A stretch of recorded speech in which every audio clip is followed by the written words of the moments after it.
다니엘 왕국 시대입니다. 이때 지도자는 사무엘 킹메이커. 그 다음에 3 킹스가 있다 그랬죠. 사울과 다윗과 솔로몬이 등장합니다. 다니엘 왕국 시대 다음에 이제 분열 왕국 시대죠. 북이스라엘과 남유다로 분열되어서 점점 하나님을 떠나다가 마침내 멸망하는데, 이때 가장 악한 통치자는 아합과 이세벨 부부였습니다. 정말 악한 통치자죠. 아합과 이세벨 부부. 가장 모범적인 왕은 히스기야 왕, 생각나시죠? 히스기야 왕과 요시야였습니다. 나중에 이제 다 공부합니다. 그 다음에 포로 시대입니다. 바벨론 포로 시대.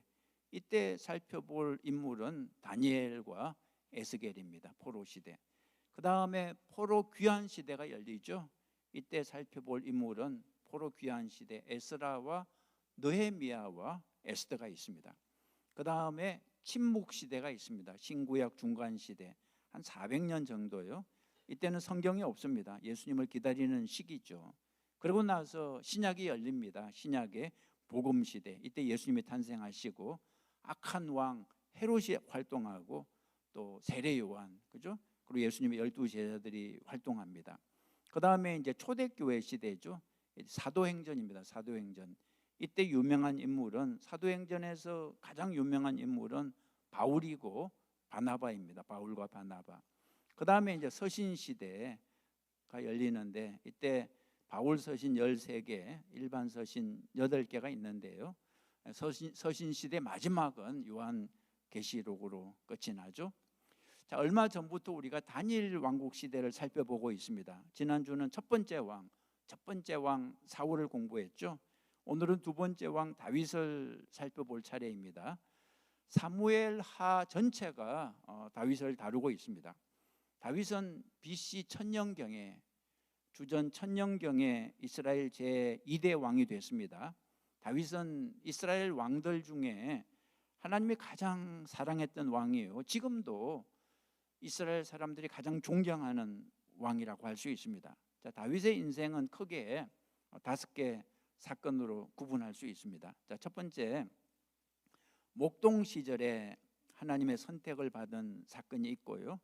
두 번째가 소년 시절에 골리앗을 물리친 사건이 있고요. 세 번째가 청년 시절에 사울 왕을 피해 아둘람 동굴에 숨어 있던 사건이 있고요. 네 번째가 장년 시절에 밧세바를 범한 사건입니다. 그리고 다섯 번째, 노년 시절에 인구조사의 죄를 범한 사건입니다. 이 5개 사건을 하나씩 살펴보도록 하겠습니다. 자, 첫 번째, 목동 시절에 하나님의 선택을 받은 사건입니다. 그림 보시죠. 이 그림은 사무엘이, 이 노인이 사무엘입니다. 사무엘이 목동 다윗을 왕으로 기름 붓는 그런 장면입니다. 이스라엘 초대 임금 사울은 처음에 참 겸손했더랬습니다. 자기 부족을 알고 하나님께 순종했었죠. 그런데 왕이 되자 곧 달라졌습니다. 아주 교만하게 변했죠.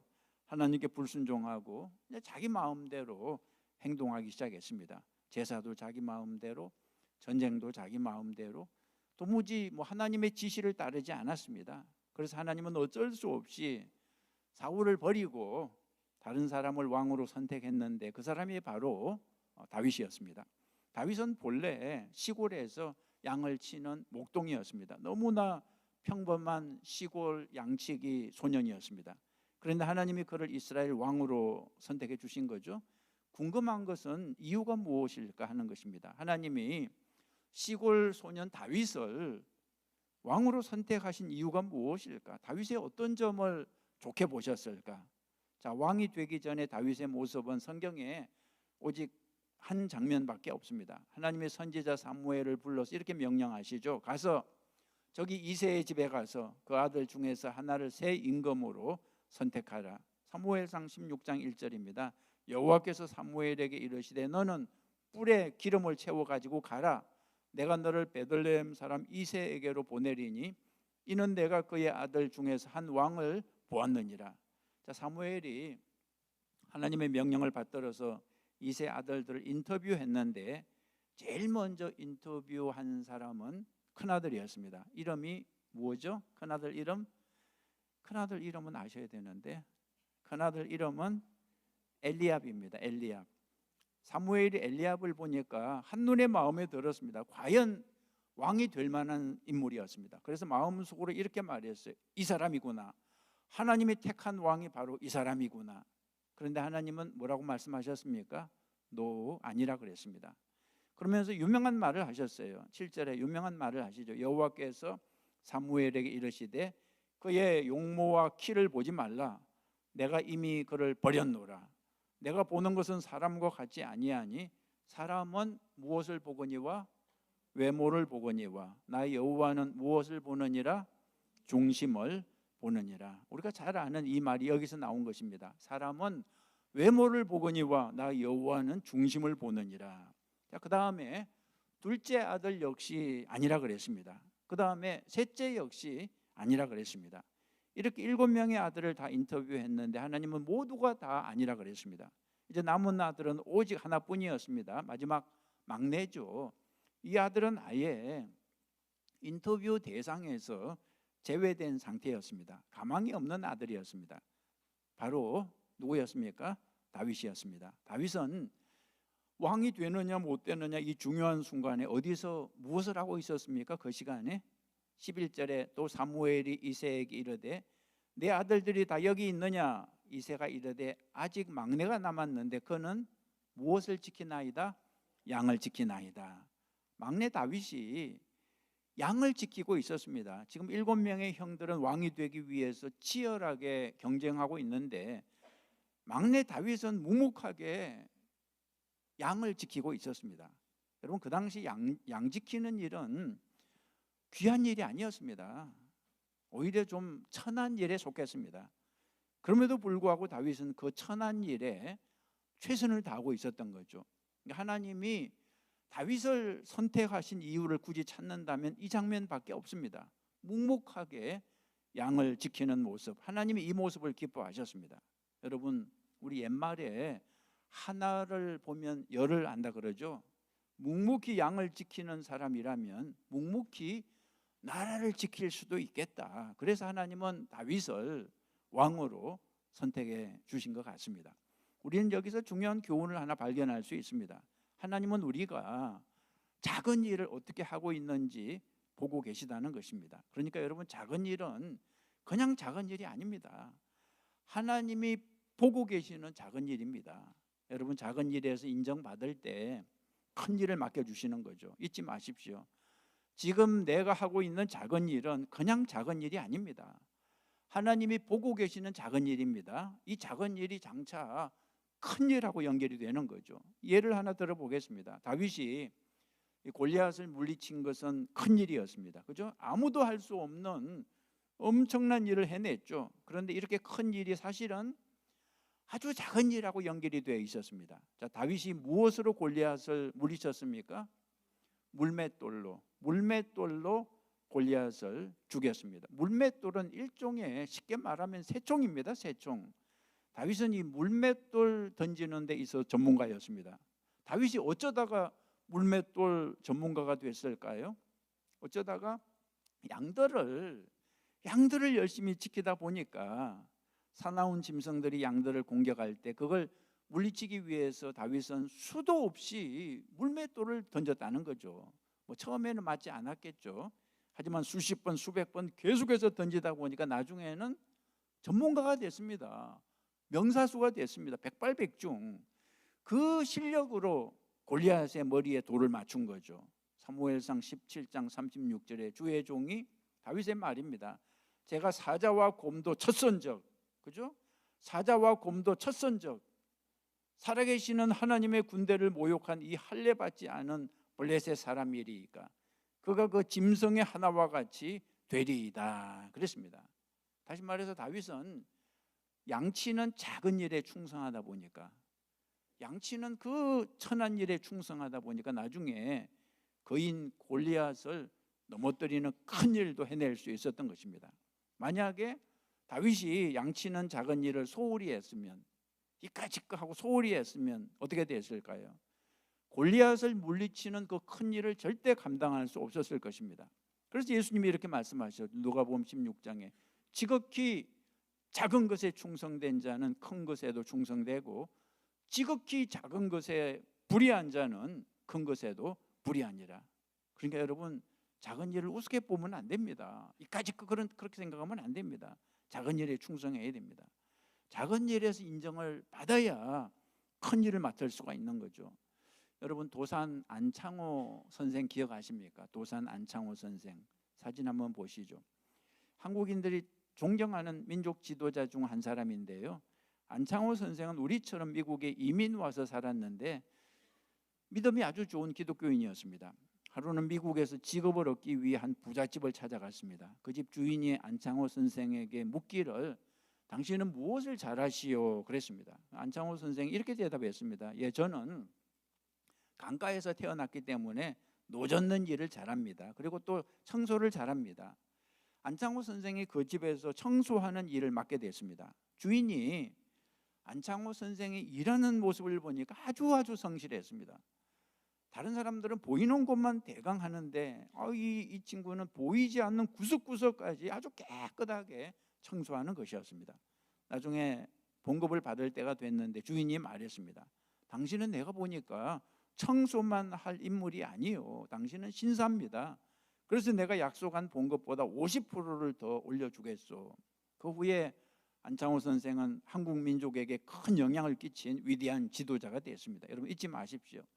작은 일이 그냥 작은 일이 아닙니다. 작은 일에 충성할 때 큰 일에 쓰임을 받는 것입니다. 여러분에게 맡겨주신 작은 일, 작다고 우습게 보지 말고, 작다고 소리하지 말고 작은 일에 충성해야 하나님이 그걸 보고 계시거든요. 큰 일을 맡겨주십니다. 우리 옆 사람한테 이렇게 인사 한번 하죠. 작은 일에 충성합시다. 작은 일에 충성합시다. 작은 일에 충성합시다. 하나님이 보고 계십니다. 하나님이 보고 계세요. 자, 두 번째 다윗의 일생에서 중요한 사건은 이제 소년 시절에 골리앗을 물리친 사건입니다. 그림 한번 보시죠. 다윗이 골리앗을 향해서 물맷돌, 새총을 쏘는 그런 그림이죠. 여러분, 다윗이 골리앗을 물리친 사건은 지금까지도 전 세계가 감동하는 사건입니다. 뭐 기독교인이든 아니든 다윗과 골리앗은 다 알고 있습니다. 그죠? 다윗이 골리앗을 만난 것은 10대 초중반이었습니다. 그때 다윗은 나이가 아마 14살쯤 됐을 것입니다. 그 당시 골리앗은 이스라엘의 원수인 블레셋 나라 군대 장군이었습니다. 성경은 골리앗의 키를 6규빗 한 뼘이라고 말하는데 6규빗 한 뼘을 현대식으로 고치면 한 2m 82가 된다고 그래요. 2m 82. 미국식으로 얘기하면 9하고 25, 엄청난 거인입니다. 이 엄청난 거인 골리앗이 말하길 복잡하게 여러 명 싸울 거 없이 대표 한 사람만 나와서 1대1로 승패를 가리자 그랬습니다. 자기가 지면 자기들 모두가 이스라엘 종이 되고 자기가 이기면 이스라엘 모두가 자기들 종이 되라고 도전했습니다. 그런데 이 골리앗의 덩치가 너무 엄청나니까 이스라엘 쪽에서 감히 싸우겠다는 사람이 없었습니다. 그러니까 골리앗이 더욱더 기가 살아서 이스라엘 군대를 조롱하기 시작했죠. 겁쟁이 놈들, 이렇게 겁이 많은 놈들이 까불기는 왜 까불어? 빨리 항복해라, 막 큰 소리 쳤습니다. 뿐만 아니라 골리앗은 하나님까지 조롱했습니다. 너희들이 믿는 하나님이 도대체 무슨 힘이 있느냐? 그 하나님이 왜 너희를 도와주지 못하느냐? 골리앗은 무려 며칠 동안 40일 동안 이스라엘 나라와 여호와 하나님을 조롱하고 비웃었습니다. 그럼에도 불구하고 이스라엘 군인들은 말 한마디 못하고 숨어 있었습니다. 그 거인 골리앗을 도무지 상대할 자신이 없었습니다. 그런데 이때 누가 등장했습니까? 다윗이 등장했습니다. 그때 다윗은 아직 나이가 어려서 군인이 될 수도 없었습니다. 다윗은 군대 간 형들을 면해왔다가 골리앗이 하나님을 조롱하는 소리를 들었던 거죠. 골리앗이 여호와 하나님을 조롱하고 욕하는 소리를 듣고 참을 수가 없었습니다. 감히 거룩하신 하나님을 모욕하다니, 내가 저놈을 상대해야지, 내가 나가서 하나님의 살아계심을 똑똑히 보여줘야지. 그래서 다윗이 골리앗 앞으로 나갔습니다. 소년 다윗이 칼도 없이 창도 없이 싸우겠다고 나오니까 골리앗이 뭐 어이가 없어서 웃었습니다. 저 어린 놈 갈기갈기 찢어서 공중에 새 밥으로 뿌려버리겠다고 큰 소리 쳤습니다. 그 말은 사실이었습니다. 골리앗은 능히 걸을 만한 힘이 있었죠. 그래서 골리앗과 다윗이 붙었는데 결과는 어떻게 됐습니까? 다윗이 이겼죠. 그 3m 가까운 거인 골리앗하고 소년 다윗이 싸웠는데 소년 다윗이 이겼습니다. 싸움 시작한 지 1분도 안 돼서 골리앗은 목숨을 잃었죠. 다윗이 던진 물맷돌에 맞아서 즉사했습니다. 즉사. 여러분, 이 사건은 구약 성경에 나오는 정말 기적 중에 기적이죠. 이 사건을 통해서 다윗은 우리에게 아주 큰 교훈을 남겨주었습니다. 자, 다윗이 골리앗과 싸우면서 아주 중요한 말 셋을 우리에게 남겨주었습니다. 첫째가 뭐냐 그러면 낙심하지 말라. 낙심하지 말라. 사무엘상 17장 32절에 다윗이 사울에게 말하되 그로 말미암아, 그가 누구입니까? 골리앗이죠. 골리앗 때문에 사람이 낙담하지 말 것이라 그랬습니다. 골리앗 때문에 낙담하지 말라. 낙심하지 말라. 여러분, 이스라엘 군대가 골리앗을 이기지 못했던 이유는 낙심했기 때문입니다. 낙심한 사람들은 싸울 생각을 못합니다. 미리 포기하는 거죠. 미리 포기한 사람은 하나님도 어떻게 도와줄 수가 없어요. 여러분, 유대인들이 전해주는 옛날 얘기 가운데 이런 얘기가 있죠. 어떤 노인 마귀가 은퇴를 하면서 자기가 전에 과거에 사용했던 무기들을 전시해 놓고 세일을 했습니다. 거라지 세일 같은 걸 했나 봐요. 그 무기 중에 제일 오래되고 낡은 무기가 하나 있었는데 아니 가격이 제일 비쌌습니다. 그러자 젊은 마귀가 물었습니다. 아니 이렇게 낡은 무기가 왜 이렇게 비싼 겁니까? 그러자 그 노인 마귀가 대답했습니다. 이 무기가 비록 낡았지만 지금까지 수많은 인간들을 넘어뜨려서 지옥에 가게 만들었어 하고 자랑했습니다. 그 무기 이름이 바로 낙심이라 그랬습니다. 낙심. 마귀 사탄이 사용하는 가장 강력한 무기가 낙심이라는 거죠. 낙심에 빠지면 아무 일도 할 수가 없습니다. 여러분 기억하십니까? 갈멜산의 영웅 엘리야도 낙심에 빠졌을 때 로뎀나무 아래에서 차라리 나를 죽게 해달라 그랬잖아요. 종교개혁의 영웅 루터 역시 낙심에 빠졌을 때 그 로마 교황을 상대로 싸우다가 완전히 낙심에 빠졌습니다. 그래서 다 포기하려고 했는데 그때 루터의 부인이 까만 상복을 입고 루터 앞에 나타났다 그랬죠. 루터가 물었습니다. 아니 여보, 웬 상복이요? 누가 죽었어? 루터의 부인이 이렇게 대답했습니다. 하나님이 돌아가셨어요. 당신이 낙심하는 걸 보니까 하나님이 돌아가신 게 분명합니다. 루터가 이 말을 듣고 정신을 차렸다는 거죠. 맞아, 하나님이 살아계시는데 내가 낙심할 이유가 없지. 그죠? 여러분 잊지 마십시오. 하나님이 살아계시는데 우리가 낙심할 이유가 없습니다. 믿으십니까? 예, 낙심이 찾아올 때 하나님이 살아계시는데 낙심이 찾아올 때 루터처럼 하나님이 살아계시는데 내가 낙심할 이유가 없지. 그죠? 낙심은 불신에서 오는 것입니다. 하나님이 살아계심을 믿지 못하기 때문에 낙심을 하는 거죠. 아니 전능하신 하나님이 살아계시는데 왜 우리가 낙심을 해야 되겠습니까? 사도 바울이 이렇게 말했잖아요. 내게 능력 주시는 자 안에서, 다시 말해 하나님이 살아계시기 때문에 내가 모든 것을 할 수 있느니라. 그죠? 여러분 여호수아 갈렙 기억하시죠? 가나안 땅 정탐하고 돌아온 그 12명의 정탐꾼 중에서 10명이 낙심했습니다.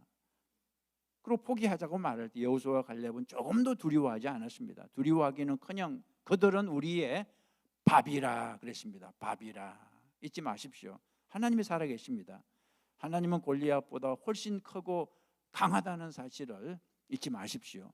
소년 다윗도 믿음으로 나가니까 골리앗을 이겼는데 왜 우리가 골리앗을 이기지 못하겠습니까? 골리앗 때문에 낙심하지 말고 담대하게 골리앗과 싸우는 저와 여러분 되시기 바랍니다.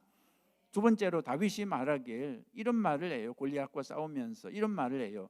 과거에 도우신 하나님이 이번에도 도우실 것이다. 아주 유명한 말을 해요. 과거에 도우신 하나님이 이번에도 도우실 것이다. 사무엘상 17장에 여호와께서 나를 사자의 발톱과 곰의 발톱에서 건져내셨은즉, 과거에 그랬거든요.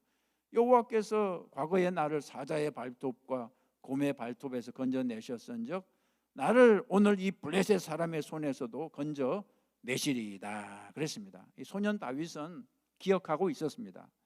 과거에 하나님께서 도와주신 일들을 기억하고 있었습니다. 전에 양들을 지킬 때 다윗은 사자의 공격도 받았고요, 곰의 공격도 받았습니다. 그때마다 하나님의 도우심으로 그 위기에서 벗어날 수 있었습니다. 그래서 다윗은 오늘 골리앗을 만났을 때 이렇게 고백하죠. 여호와께서 나를 사자의 발톱과 곰의 발톱에서 건져내셨은즉 나를 이 블레셋 사람의 손에서도 건져내시리이다. 이게 신앙 고백입니다. 여러분, 다윗의 믿음은 과거에 도우신 그 하나님을 기억하고 있었습니다. 믿음은 기억하는 겁니다. 어제 도우신 하나님이 오늘도 도우실 것이다. 이게 믿음입니다. 믿음 좋은 사람은 그래서 기억력이 좋은 사람이에요. 어제 도우신 하나님을 기억합니다. 오늘도 도우실 것을 확신하는 거죠. 하나님은 변함이 없습니다. 내가 변해서 문제이지 하나님은 변함이 없습니다. 어제나 오늘이나 영원히 변함이 없습니다. 어제 도우신 하나님이 당연히 오늘도 도우시는 거죠. 여러분, 창세기 1장에서 말씀으로 해와 달과 별을 창조하신 그 하나님이 지금도 살아계시고 변함이 없습니다. 출애굽기에서 홍해를 갈라서 이스라엘 백성들을 구원하신 그 하나님이 지금도 변함이 없습니다. 여러분, 신약 성경에서 죽었던 나사로를 다시 살리신 하나님 지금도 변함이 없습니다. 믿음 없는 사람들의 특징은 기억을 못해요. 믿음 없는 사람들의 특징은 기억을 못합니다. 어제 도우신 하나님을 까맣게 오늘 잊어버립니다. 믿음 없는 사람들은 과거에 베풀어 주신 하나님의 도우심을 오늘은 기억을 못해요. 100번을 도와줘도 100번 다 잊어버립니다. 그리고 한다는 말이 지금까지 내 힘으로 살아왔다고 막 주장하는 거죠. 그러나 믿음이 있는 사람들은 그렇게 말하지 않습니다. 지금까지 지내온 것 주의 크신 은혜라 이렇게 고백하는 거죠. 여러분, 잊지 마십시오. 과거에 도우신 하나님이 오늘도 내일도 변함없이 도우실 것을 믿으시기 바랍니다. 자, 세 번째로 다윗이 골리앗과 싸우면서 유명한 말을 하나 또 더했는데요. 하나님의 이름으로 나아간다 그랬습니다. 하나님의 이름으로 나아가노라. 사무엘상 17장 45절에 다윗이 블레셋 사람에게 이르되 너는 칼과 창과 단창으로 내게 나아오거니와 나는 만군의 여호와의 이름 곧 내가 모욕하는 이스라엘 군대의 하나님의 이름으로 내게 나아가노라 그랬습니다. 다윗이 승리한 비결이 이거죠. 하나님의 이름으로 나아가노라. 하나님의 이름으로 싸웠습니다. 마귀는 우리를 무서워하지 않습니다. 하나님의 이름을 무서워하죠. 우리의 싸움은 영적 전쟁이기 때문에 마귀가 무서워하는 하나님의 이름으로 싸워야 됩니다. 예수 그리스도의 이름으로 나아갈 때 마귀가 도망가는 거죠. 여러분, 오늘 여러분의 골리앗은 누구입니까? 현재 여러분을 두렵게 하는 골리앗은 무엇입니까? 무엇 때문에 두려워하고 낙심하고 있습니까? 질병인가요? 또는 가난인가요? 어떤 문제이십니까? 여러분 앞에 있는 골리앗 두려워하지 마시고, 저 골리앗은 내 힘으로 안 돼, 불가능해, 이렇게 포기하지 말고, 나는 이길 수 없지만 하나님은 이길 수 있죠. 골리앗과 싸울 때 다윗의 손에는 칼도 없고 창도 없고 겨우 돌멩이 5개만 있었는데, 돌멩이 5개로 무슨 일을 할 수 있겠습니까? 돌멩이로 새는 잡을 수 있겠지만 3m 가까이 되는 거인을 무슨 수로 이길 수 있겠습니까? 그러나 하나님이 함께 하시니까, 그죠? 하나님이 함께 하시니까 돌멩이 5개도 많았습니다. 하나로 충분했습니다. 여러분 앞에 있는 골리앗 두려워하지 마시고, 내 힘으로는 안 됩니다. 불가능합니다. 그러나 하나님의 힘으로는 아무것도 아닙니다. 하나님이 함께 하시면 돌멩이 5개도 필요 없어요. 단 하나의 돌멩이로도 이길 수 있는 거죠. 시편 27편에 여호와는 나의 빛이요 나의 구원이시니 내가 누구를 두려워하리요. 여호와는 내 생명의 능력이시니 내가 누구를 무서워하리요. 그랬습니다. 골리앗을 무서워하지 말라는 거죠. 골리앗은 예수님의 이름을 두려워합니다. 그래서 우리는 예수님의 이름으로 마귀를 대적해야 되죠. 야고보서 4장 7절에 마귀를 대적하라, 너희를 피하리라 그랬습니다. 예수님의 이름으로 마귀를 대적하면 마귀가 도망간다는 거죠. 자, 큰 세 번째로 다윗에게 발생한 사건은 이제 청년 시절에 아둘람 동굴에 숨어있던 사건이었습니다. 세 번째 그림 한번 보시죠. 다윗이 동굴에 이렇게 숨어있는 그런 참 암담한 그런 상황인데요. 여러분, 과거에 고생했던 얘기하자면 다윗만한 인물도 없습니다. 정말 파란만장한 삶을 살았어요. 소설책으로 써라 하면 정말 몇 권 쓸 만큼 고생했죠. 특별히 사울에게 쫓기면서 수없이 죽을 고비를 넘겼습니다. 여러분, 아까도 말씀드렸지만 소년 시절에 왕으로 기름 부음을 받았죠. 왕이 된다고 일찌감치 약속을 받았습니다. 그런데 약속을 받았는데 그런데 나이가 들면서 다윗은 영 정말 꼴이 말이 아니었습니다. 왕은커녕 도망자가 되고 말았습니다. 사울이 군대를 이끌고 다윗을 죽이겠다고 맹추격을 했습니다. 저는 다윗이 도망다니는 모습을 보면서 이런 생각을 했습니다. 참 이상하다. 너무 이상하잖아요. 분명히 하나님이 왕으로 기름 부어 주셨는데, 그죠? 왜 이렇게 비참하게 도망을 다녀야 하냐 그거죠. 다윗도 아마 그런 생각했을 거예요. 내 인생은 왜 이러지? 내 인생은 왜 이러지?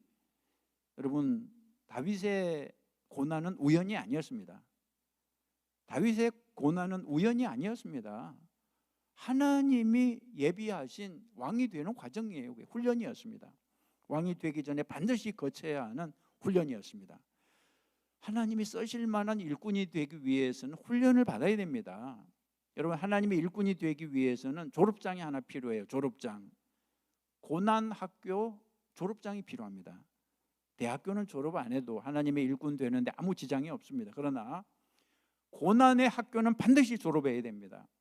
고난의 학교를 졸업하면 사람이 달라집니다. 쓸모없는 사람이 쓸모 있는 사람으로 변하죠. 다윗은 이 고난의 학교를 다니면서 졸업하면서 세 가지 면에서 큰 변화를 합니다. 이 변화된 다윗의 모습이 시편 57편에 자세히 나오는데요.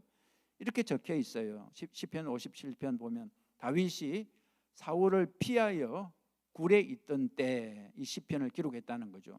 이 굴이 바로 무슨 굴이라고요? 아둘람 굴이요. 이 굴이 바로 다윗이 졸업한 고난의 학교를 상징합니다.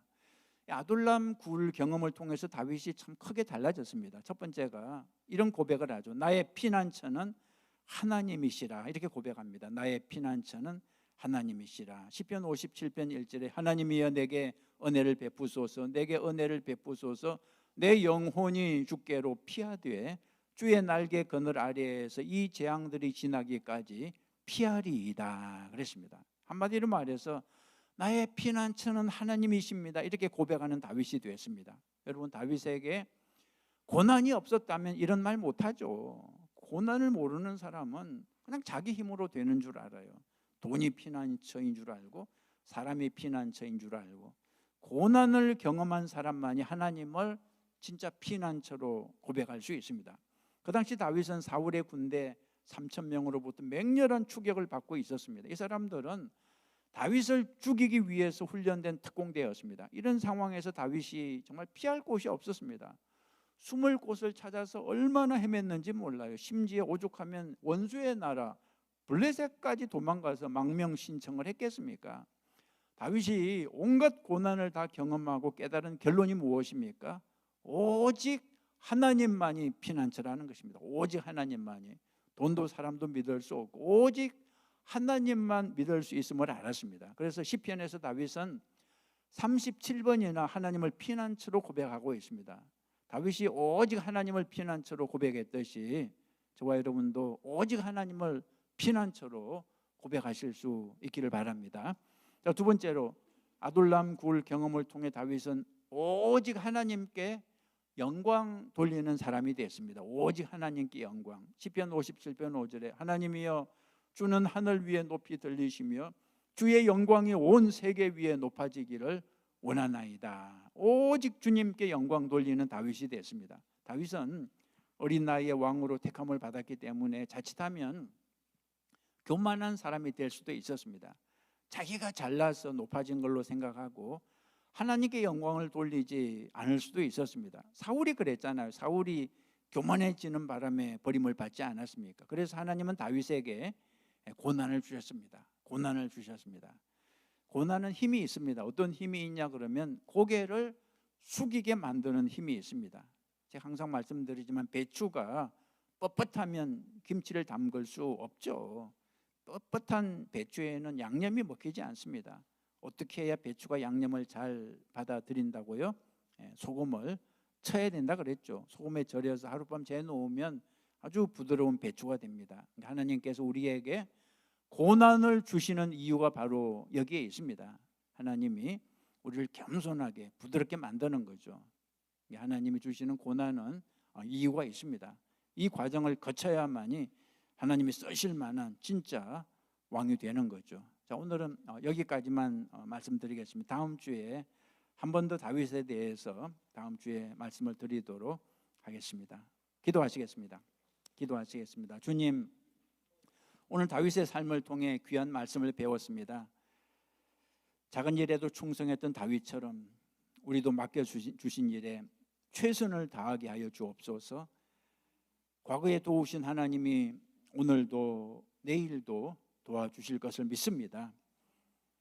거인 골리앗이 우리 앞을 막을 때도 두려워하지 않고 오직 주님의 이름으로 담대하게 나아가게 하옵소서. 고난의 때에도 주님만이 우리의 피난처이심을 고백하며 모든 영광을 오직 주님께 돌리게 하옵소서. 우리의 마음을 부드럽게 하시고 고난 속에서도 감사와 찬양이 끊이지 않게 도와주시옵소서. 예수님의 이름으로 기도했습니다. 아멘. 이제 소그룹으로 나누시기 바랍니다.